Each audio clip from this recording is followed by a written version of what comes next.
아내는 아무리 되뇌어봐도 이해할 수 없답니다. 남편이 애 아빠가 갑자기 이제 안 좋게 이제 세상을 떠났어요. 너무 의아하고 이유도 모르겠고 너무 답답해서 제보를 하게 됐습니다. 정말 화목하고 행복한 집안이었고 주변 사람들이 다 저 되게 부러워했을 거예요. 저희 가족을. 평소 아내를 이쁜이라고 부르며 사랑을 아끼지 않았던 남편. 결혼 생활 15년, 가정에 최선을 다했던 남편은 학원가에서도 실력 있는 강사였답니다. 결혼 전부터 학원 강사를 일을 했고 그 강사로 되게 유명해지고 이러면서 학원도 인수하게 됐고 학원이 잘 됐어요. 1, 2, 3, 4 변하니까 당연히 1, 3 스콜 나오는 거예요. 명품쌤이라고 불릴 정도로 유명했던 남편. 지난 2019년에는 본인의 학원을 열었습니다. 그때부터 그의 꿈이 커졌답니다. 대치동에 세우고 본인은 뭐 반포 아파트를 살고 교육부 장관도 되고 싶다. 남편이 학원을 키우려던 시기 한 여자로부터 연락을 받았다는데요. 같은 건물에서 수학학원을 운영하던 허미연 원장이었습니다. 저는 관이 7개가 있고요. 아, 네. 그다음에 요번에 원장님이 작년에 조금 사업적으로 윈윈하자고 해서 승인을 맺은 관계입니다. 백 원장과 협업을 하게 되었다며 아내에게도 살갑게 다가왔다는 허 원장. 협업을 하면서 실제 남편의 학원도 3관까지 늘어났다는데요. 그런데 그때부터 남편의 모습이 낯설어졌답니다. 근데 새벽 2시쯤에 와서 갑자기 저를 밖으로 부르더니 성직자가 되고 싶다. 기부와 봉사하는 삶을 살고 싶다. 자기의 학원이며 집이며 다 기부하고 싶다. 갑자기요? 당황스럽고 그렇게 어려워? 했더니 어렵대요. 뭐죠? 이상합니다. 맨날 이제 뭐 새벽 1시에 들어오던 사람이 뭐 언젠가는 이제 대여섯 시에 들어오더라고요. 그런 식으로 3일에 한 번씩 들어오다가 10월 4일에 새벽 3시인가? 집에서 자다가 집에서 나가요. 근데 그 뒤로 안 들어왔어요. 에? 아이를 두고 가출이요? 힘들어하는 아내에게 다가온 건 남편의 사업 파트너인 허 원장이었습니다. 남편이 저랑 대화를 안 하려고 했었고 남편의 안부를 들을 수 있는 사람은 그 여자밖에 없었어요. 본인도 다 겪은 거래요. 남편은 다 돌아오더라. 내가 동생 같아서 그런다. 다 믿었죠. 믿게 했죠. 그래서 허 원장은 남편의 소식을 전해주며 위로와 응원을 보냈다고 합니다. 그런데 크리스마스에 남편에게서 충격적인 전화가 걸려왔답니다. 지금 들을 수 있지, 집중할 수 있지. 해봐. 그래, 지금부터 하는 말은 이혼하자는 것은 아니야.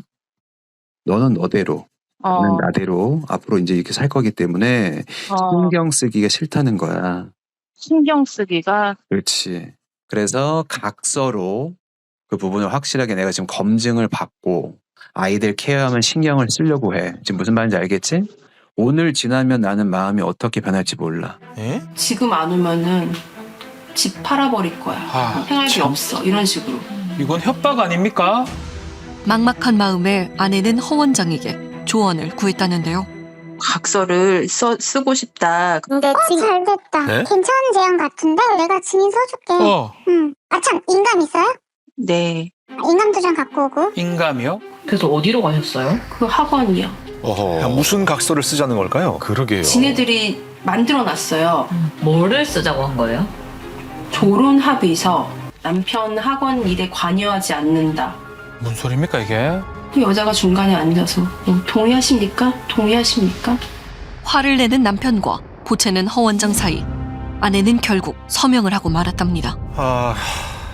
각서를 쓰고 좀 너무 이상한 거예요. 그래서 그냥 에라 모르겠다 이래서 학원 관계자 전화를 했어요. 사실은 오랫동안 전화를 기다렸어요. 둘이 바람난 거 맞죠? 어쨌든 같이 출근하고 같이 퇴근하는 걸로 알고 있어요. 우리 합쳐서 거짓말 하는 말은 200% 거짓말이라고 생각하시면 돼요. 그 여자 약간 사이코패스예요. 협업도 아니었다고요? 그런가 봐요. 학원 관계자들은 이미 두 원장의 관계를 알고 있었다는데요. 여보 이 소리를 하시더라고요. 에? 제가 이제 누구시냐고 물어봤어요, 원장님께. 두 분이 뭐 부부라고 얘기를 하시더라고요. 결혼을 하셨다고 했더니 결혼한 지 4년 됐다. 저는 100% 그게 거짓말이라고 알고 있었죠. 가족들하고 해외여행도 한 2번 같이 갔었거든요. 그러니까 다 알죠.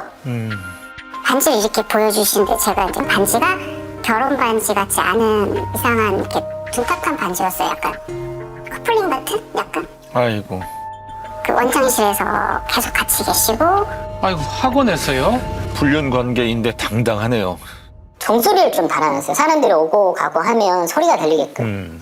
그러니까 이제 사람들이 학원에 들어오면 뭔가 둘이 후다다가 이렇게 나오니까 더 이상하게 생각을 한 거죠.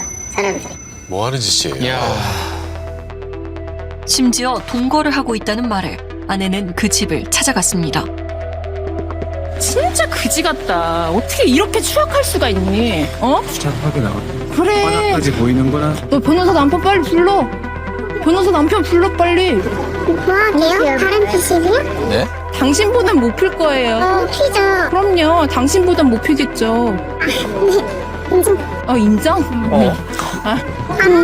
많이 필 수 있는 내용이긴 하지. 능력들이, 되게 놀라거나 그래야 되는데 너무 당당한 거예요. 그 두 사람 그렇고 완전히 이제 사람이 이성적인 판단이 안 되는 단계까지 간 것 같다라는 생각을 했었습니다. 정신 차리자. 나도 준비해야겠다 해서 바로 변호사 선임하고 이혼이랑 상관 소송 준비했었어요. 그렇게 이혼을 준비하던 중 아내에게 온 연락. 아이고. 네네. 네, 맞아요. 네네. 네, 우선은 네. 지금 저희도 신고 받고 나가서 네. 윤산 씨가 지금 사망한 걸 확인을 했어요. 저 차량 안에서 사망한 거 확인을 했고 아이고, 이게 도대체 무슨 일입니까? 진짜. 남편이 발견된 차량. 그곳엔 남편의 마지막 흔적과 3장의 유서가 남겨져 있었습니다. 하지만 유서를 본 아내는 슬픔보다 의문이 먼저 들었다고 합니다. 사람이 죽기 전에 자기 가족, 자기 피부치 얘기를 할 텐데 저랑 그 여자랑 뭐 싸우지 말아달라. 저랑 지인들 계속 진짜 여러 번 보면서 말도 안 되는 거다. 3장 분량의 유서엔 허 원장을 비난하지 말 것, 그리고 아내로 인해 무너졌다는 내용이 쓰여 있었습니다. 그런데 유서에는 특이한 부분이 있었습니다. 뭘까요? 이 글은 저 백용상이 직접 작성한 그림을 밝힙니다. 오후 6시경 여주의 카페에서 글을 작성하고 있습니다. 카페의 CCTV를 확인하면 됩니다. 유서에 절에 쓰진 않지 않나요? 네. 실제 해당 카페 CCTV를 확인한 결과 백용상 씨의 모습을 볼 수 있었습니다. 전문가는 이 지점을 주목합니다. 이 유서는 내가 자발적으로 썼다라는 것들을 유서에 담았어요. 이런 부분들은요 굉장히 이례적이죠. 이례적이죠. 왜 그러면은 이 원장께서는 사망하실 때 이것이 내가 쓴 유서이다 혹은 나의 자발적인 유서이다라는 것을 써야만 됐는지에 대해서는 다시 한번 생각해 봐야 될 것 같거든요. 그렇다면 이것이 오히려 타인의 영향이라든지 자신이 자발적인 선택이 아니었을 가능성도 어느 정도는 시사할 수 있지 않을까라고 조심스럽게 추정해 볼 수도 있었을 것 같습니다. 그리고 아내는 남편의 유품인 휴대전화를 보고 충격에 빠졌다고 합니다. 무슨 일일까요? 장례 2번째 날에 핸드폰 비번을 풀었어요. 통화나 문자를 봤는데 너무 이상한 거예요. 뭔가 느낌이 좀. 남편의 휴대폰. 그 속에는 알 수 없는 이름으로 저장되어 있는 허 원장. 유경 사역자요? 이게 무슨 뜻입니까? 게다가 사망 추정일인 2월 9일. 남편의 달력엔 의미심장한 일정이 등록돼 있습니다. 그리고 알고리즘 형식의 메모가 쏟아졌는데요. 백 원장은 그녀에 대한 마음을 상세히 기록해 허 원장에게 보고하며 자신을 섬겨달라 요청했습니다. 이것도 참 납득이 어렵네요. 그뿐 아니라 두 사람 사이 400건이 넘는 통화 녹취에는 두 사람의 기묘한 관계가 담겨 있었습니다. 여보 사랑해. 이상합니다. 그렇게 저급하게 사니까 이런 사달이 나는 게 아니겠습니까? 네. 그러니까 그런 부분들을 여보가 나를 이끌어주는 사람이잖아요. 왜요? 그걸 알잖아요. 같이 우리는 사역을 하기 위해서 하기로 했잖아요. 뭔 말이에요 이게? 어이구 이거 참. 그러니까 쿨링 미쳤나봐 여보가 나 못 알아들었어. 정말 미안해. 진짜 정말 못 알아들었어. 못 알아들었어. 진짜 미안해. 정말이야. 미안해. 제발 무릎 꿇고 빌게요. 진짜 미안해. 남편이 죽었다고 한 날 2월 11일 학원 선생님이 전화가 오신 거예요. 거기 원장님 노트북 없던가요? 그래서 없는데요? 원래 있어야 되는데 원래 맨날 있는데 그래서 거기 CCTV를 그날 밤에 보죠. CCTV를 확인한 결과 남편의 사망을 알기도 전인 시각 에? 누군가 그의 노트북을 챙겨갑니다. 누구죠? 허 원장 학원의 직원이었습니다. 이걸 왜 가져가는 거죠? 그리고 그날 저녁 허 원장도 원장실을 찾습니다. 바쁘게 무언가를 찾는 모습. 뭐 하는 거죠 지금? 이상합니다. 뭐 저래요? 그녀의 손엔 또 다른 노트북이 들려 있었습니다. 네? 그녀가 가져간 것은 이뿐만이 아니었습니다. 뭐죠? 제 남편 계좌에서 그 여자 계좌로 간 돈을 추려봤더니 현금 7억 정도가 돼요. 짧은 시간 내에 현금으로요? 현금만요. 그러니까 무슨 돈만 생길 때마다 보냈더라고요.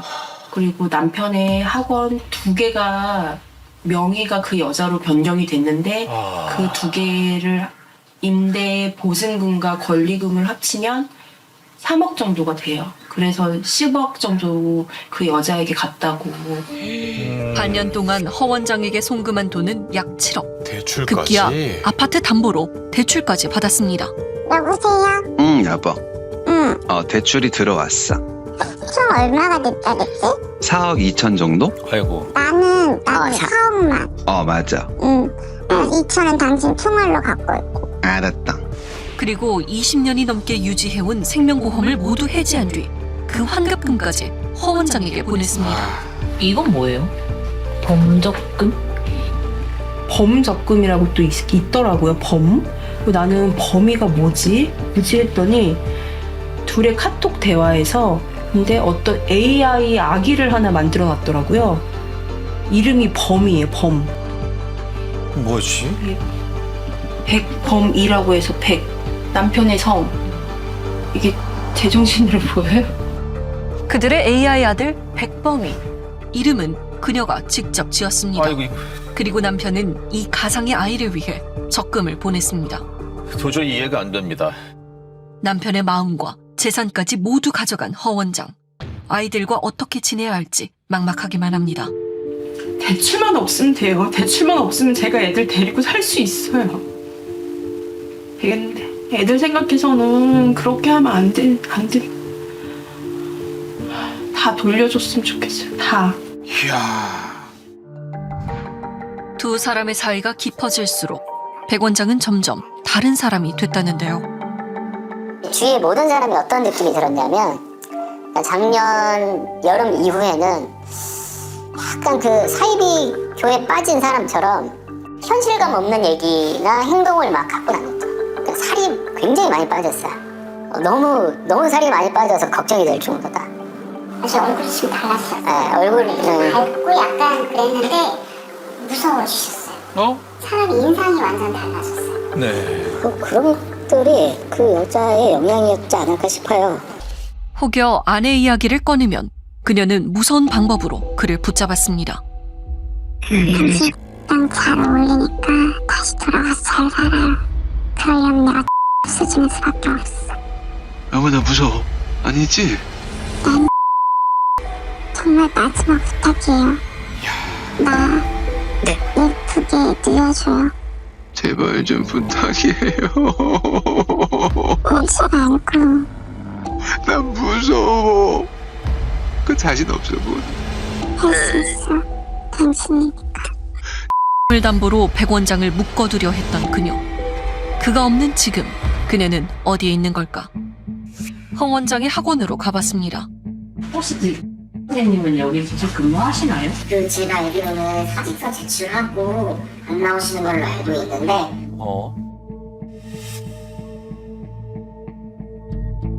근데 제가 듣기로는 씨가 원장이라고 하고 다녔다고 들었거든요. 그래서 사실 그 부분도 저도 굉장히 좀 당혹스러운 부분이기는 하죠. 아, 원장이 아닌 거예요? 그 직원이죠. 아이고. 그런 소리를 몇 번 들었었어가지고 저도 그렇게 하지 마라. 남편이 뭐 변호사를 했다, 법무사를 했다, 뭐라 했다, 완전 수시로 거짓말이 막. 그 남편이 여러 명이에요? 몰라 그렇다고 얘기를 들었어요. 이야, 이게 참.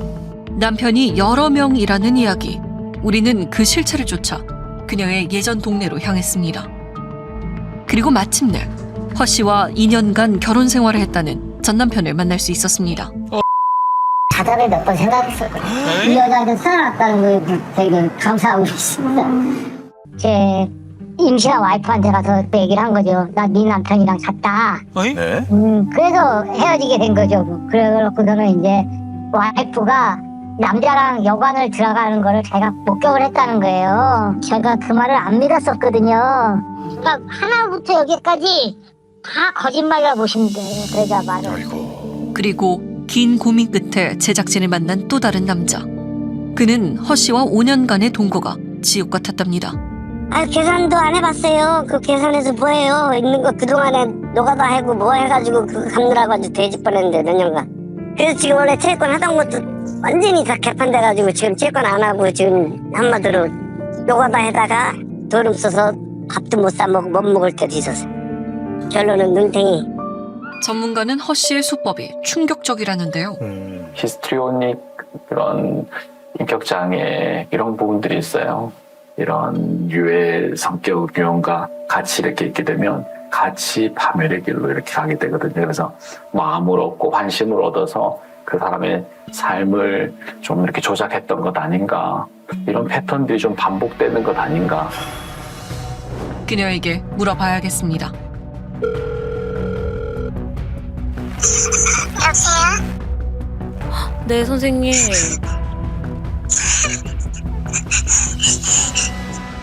뭐야? 뭐 얘기도 안 했는데 울어요?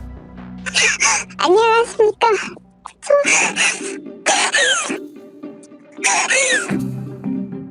직접 만나 이야기를 들어봤습니다. 직접 만났군요. 남편이 2023년부터는 동업을 본격적으로 시작을 했고요. 남편이요? 결혼을 하기로 한 거는 2024년이에요.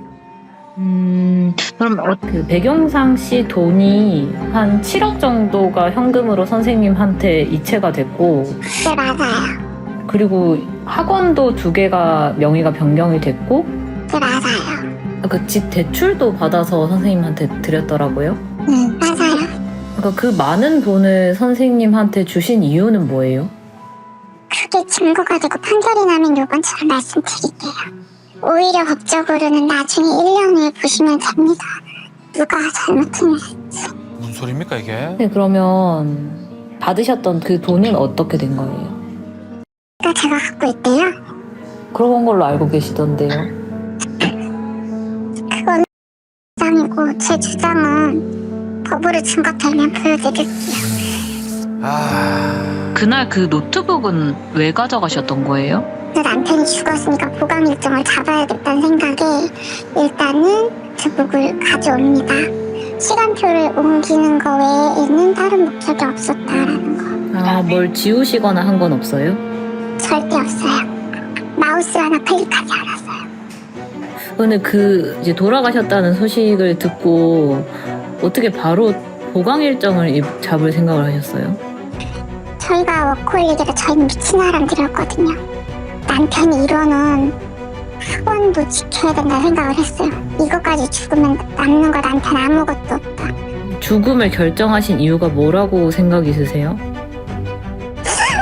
여론 때문에. 그게 사실이 아니라 그래도 남편이 죽는 걸 옆에서 봤잖아요. 선생님 너무 무서워요. 증거 녹취서를 다 있어요. 그 다음에 백용상이 준비했던 자료들, 그 다음에 죽기 전에 남겼던 것들, 이런 것들 다 보여드리고 싶어요. 우리는 내용을 요청했지만 그녀는 공개를 거부했습니다. 그녀가 입을 다문 사이 남겨진 가족은 진실을 밝히기 위해 처절하게 싸우고 있습니다. 어떻게 조사할 방법이 없느냐 했더니 교사나 방조 이런 거 알아보라고 해가지고 그래서 남편 핸드폰 계속 보면서 의아한 것들 찾아보고 막 그러는 상태인 거예요 지금.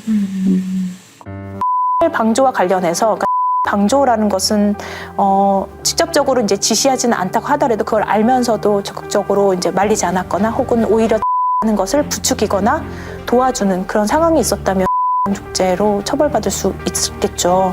그러니까 즉 여자가 하는 것에 대해서 어느 정도 지지하거나 도움을 준 정황이 있는지는 반드시 수사를 통해서 확인해 봐야 될 거라고 생각이 됩니다.